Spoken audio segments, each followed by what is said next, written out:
10 วลีสั้นที่มักใช้ในชีวิตประจำวันเปลี่ยนเงินเปลี่ยนเงินโดยเตียนโดยเตียนอิ่มแล้วอิ่มแล้วนอโซยนอโซยน้องหิวแล้วน้องหิวแล้วว่าแอมดอยโซยแอมดอยโซยออกไปออกไปดีซาดีซาเข้ามาแมนวาวดีวาวดีเนาะเข้ามาวาวดีกำลังคาเวียกำลังคาเวียดังเบิดดังเบิดโบได้โบได้คมเดือก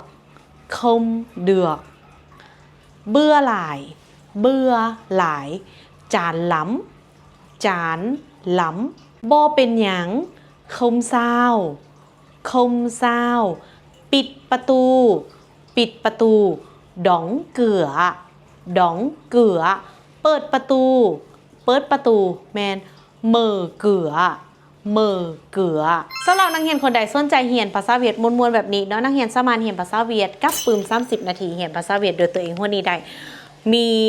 พร้อมส่งเนาะแล้วก็ถ้าว่าผู้ใดที่ว่าบ่สะดวกเรียนกับปืมอยากเรียนแบบออนไลน์ซึ่งหน้าเฮาก็มีให้หมดเนาะนักเรียนคนใดสนใจทักหน้าโปรไฟล์ได้เลยเด้อซินเจ้าบ๊ายบาย